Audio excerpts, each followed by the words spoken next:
Mukunda jewellers మొట్టమొదటి factory outlet ఇప్పుడు కూకట్పల్లి, కొత్తపేట్, సోమాజిగూడ మరియు ఖమ్మంలో. Hi hello welcome to Suman TV. నేను మీ రోషన్. 46 సంవత్సరాలుగా కొన్ని వందల సినిమాలు తీసిన భానుచంద్ర గారు ఇప్పుడు మనతో పాటు ఉన్నారు. ఆయనతో మాట్లాడేద్దాం. సో భానుచంద్ర గారు, నమస్తే.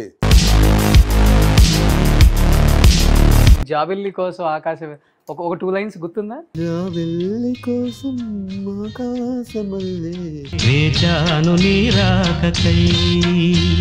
నేను ఎస్పెషల్లీ భానుచంద్ర గారు ఇంట్లో చేయడానికి ఒక రీజన్, నా ఫస్ట్ గెస్ట్, నా ఫస్ట్ ఇంటర్వ్యూ ఆయనతోనే 7 years బ్యాక్.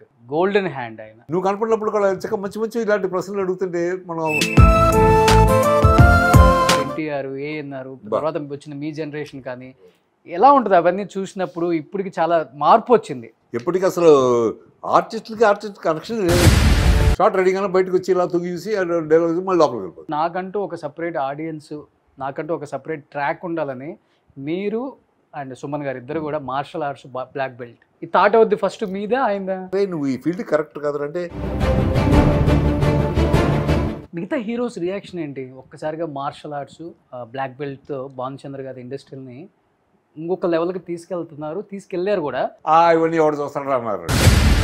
లేకపోతే నాకు కోవిడ్ వచ్చిన టైంలో దాంతోపాటు ఎగిరిపోవాల్సింది. నాకు తెలిసి మీ ఫ్యామిలీలో, మీ జీవితంలో ఒకే ఒక రిమార్క్ అంటే ఈ డ్రగ్స్ ఒకటే. డ్రగ్స్ రిమార్క్ కాదు.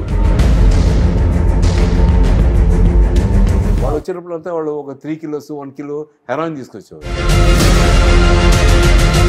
ఆ డ్రగ్ దొరకపోతే మీకు మెంటల్ వచ్చేస్తుంది. You are not in your control. ఇప్పుడులో ఒక పెద్ద స్టార్ హీరోయిన్ ఇప్పటికి ఉన్నారు. ఆమెతో పెళ్లి సంబంధం కుదిరింది, ఎంగేజ్మెంట్ వరకు వెళ్ళింది, చివరి స్టేజ్లో వద్దనుకొని డ్రాప్ అయిపోయారు. నైట్ 12 o'clock న్యూ ఇయర్కి బెడ్రూమ్కి తీసుకెళ్ళి నైట్ 12 o'clock మార్నింగ్ 4 o'clock బయటకు వచ్చారు ఆవిడ. అట్లీస్ట్ ఇండస్ట్రీలో ఉన్న మీ క్లోజ్ ఫ్రెండ్ సుమన్ గారు, వాళ్ళ వైఫ్ మీ వైఫ్ అన్న క్లోజ్గా ఉంటారా? అసలు సుమన్ వైఫ్ని నేను డైరెక్ట్గా ఇప్పుడు దాకా చూడలేదు తెలుసా. కానీ వీఆర్ ది బెస్ట్ ఫ్రెండ్స్. కానీ ఆయన జైలుకి వెళ్ళినప్పుడు ఆ టైంలో భానుచంద్ర గారు ఆయనకి ఇచ్చిన మోరల్ సపోర్ట్ అంటే ఏమని చెప్తారు మీరు? ఇప్పటి నుంచి నన్ను కలవడం రావద్దు అంటే అదేంట్రా ఫోన్ కూడా చేయదు మా ఇంటికి. వాళ్ళందరినీ హ్యారస్ చేస్తున్నారు, నేను కూడా హ్యారస్ చేయొచ్చు అని. ఇప్పుడు దాకా నీ దగ్గర రాలేదు కదా, ఎప్పటి నుంచి నన్ను కలవద్దు నువ్వు. ఎన్నేళ్ళు ఉన్నారు సార్ జైలు ఆయన? 8 months. 8 months ఉన్నారా? 8 months. వాడికి హెల్ప్ చేస్తాడు, వీడు ఇరుక్కున్నాడు. మరి ఎందుకు తెర మీదకి ఇది వచ్చింది? అవును, ఇది రాకపోతే పేపర్ కొంటాం మనం. కానీ మీ 80s రీయూనియన్లో అందరూ ఉన్నారు, ఒక భానుప్రియ గారు ఎందుకు రారు? అన్నీ ఉండి అల్లుడి నోట్లో శని అన్నట్టు ఆవిడకి మరి క్లోజ్నెస్ కొంచెం దూరం అయిపోవడం. చివరి రోజుల్లో కనీసం తినటానికి కూడా తిండి లేక, ఆర్థిక ఇబ్బందులు, ఇల్లు లేక, ఇల్లులు అమ్ముకొని, ఆస్తులు అమ్ముకొని, ఎందుకు సార్ అంత దారుణమైన పరిస్థితి ఎందుకు వచ్చిందంటే మీ కళతో చాలా చూసుంటారు. ఈ కళతో సావిత్రమ్మని చూసుంటారు. Gem of a person, what a fantastic person. Savitri గారు కూడా అంతే కదా, విపరీతంగా తాగేది ఆవిడ. Hi hello welcome to Suman TV. నేను మీ రోషన్. ఫస్ట్ ఆఫ్ ఆల్ ఎందరో మహానుభావులు, అందరికీ మా వందనాలు. ముఖ్యంగా మనం మాట్లాడుకోవాల్సింది మాస్టర్ వేణు గారి గురించి.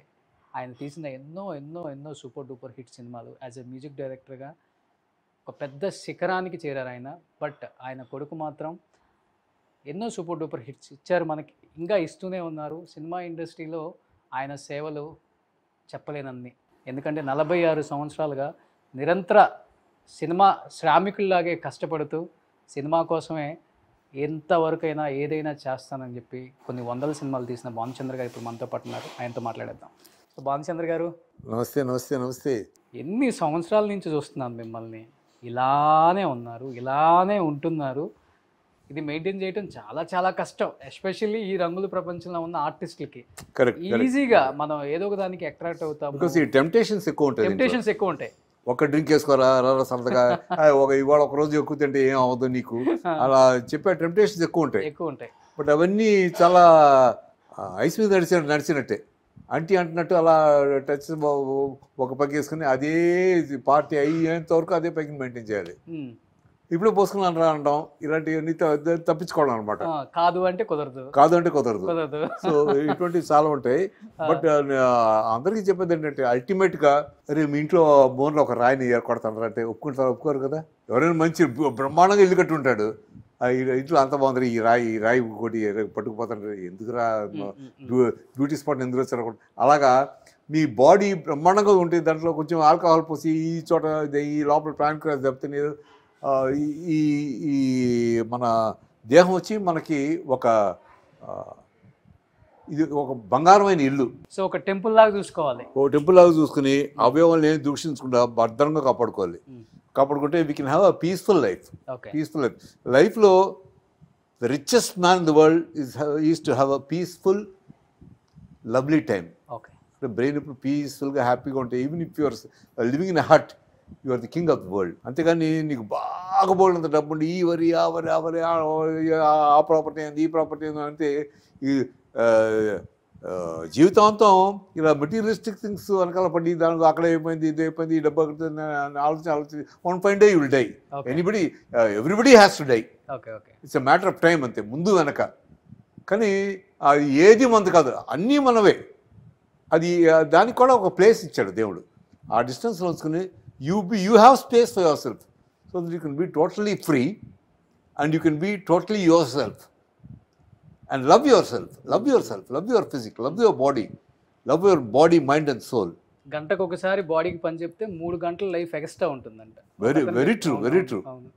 అదే. సో ఈ టెంపుల్ని మనం ఎంత జాగ్రత్తగా కాపాడుకుంటే ఆ తర్వాత మనకి విధి అనేది ఒకటి ఉంది, అది ఎలా రాసిపెట్టిందో అలా జరుగుతుంది, దాన్ని ఎవరు తప్పించడం. బట్ మన చేతిలో ఉండేది మనం చేసుకోవాలి అంతే. బట్ అది చిన్నప్పుడు అంటే సినిమాల్లోకి వచ్చినప్పుడు చాలా చాలా బిజీగా ఉంటారు కదా, అప్పటి నుంచి కూడా అదే ఫిలాసఫీయా లేకపోతే? అదే ఫిలాసఫీ నాకు ఎందుకు వచ్చిందంటే ముఖ్యంగా మా అన్నయ్య, మీ own brother. My own brother. అది మా తల్లిదండ్రుల తర్వాత నాకు గురువు కానీ నాకు ఏదైనా కానీ మై బ్రదర్ కమ్స్ ఫస్ట్. అతను చెప్పాడు, రే ఇదంతా కాదు లైఫ్లో. సో ఇవాళ నువ్వు వచ్చావు, నువ్వు ఆర్టిస్ట్ ఏదో కరెక్ట్ బ్లాక్ బెల్ట్ అంటావు, రేపు ఇంకోటి వస్తాడు. So life keeps on going. ఇప్పుడు ఇవాళ మనం సీనియర్ యాక్టర్స్ అందరూ ఎంతమంది ఉన్నారు, ఎక్కడ ఉన్నారు, ఎక్కడికి వెళ్ళిపోయారు, చిత్తూరు నాగా వాళ్ళందరినీ చూసుకుంటే ఏరి వాళ్ళు, రాజనాల్ గారు ఎంత గొప్ప ఆర్టిస్టు, ఏరి వాళ్ళు, కాంతారావు గారు. So it's a matter of time. ఇంకో 200 years వస్తే మేము ఎవరు గుర్తుంటాం కదా, యూఆర్ అవుట్ అంతే. Thank God to television and to ఇలాంటి సాంగ్స్. కొన్ని లైఫ్ టైమ్ సాంగ్స్ ఉంటాయి. ఫర్ ఎగ్జాంపుల్ నాకు తెలుగులో నా అదృష్టం ఏంటంటే జాబిలి కోసం ఆకాశం వల్లే వేచాను రాక, అదొకటి. నేను చుక్కలే తోచావే, ఎన్నెళ్ళే కాచావే, ఇటువంటి 2-3 పాటల వల్ల ఆ సాంగ్స్ ఎప్పుడు అబ్బా ఈ పాట ఎంత బాగుంది డాడీ ఎంత అనేది నా జనరేషన్ కింద కూడా ఈ సాంగ్ అలాగే ఉంటుంది. It has got no death. అందుకనే జీవితంలో ఎప్పుడు కమర్షియల్ సినిమాలు ఎన్నైనా చేయనండి, కానీ ఇలాంటి గుర్తుండిపోయే సినిమాలు ఒకటైనా ఉండాలి ప్రతి ఆర్టిస్ట్. వెనక్కి తిరిగి చూస్తుంటే అబ్బా ఏం పాట అండి, ఏం లవ్ సాంగ్ అండి అది.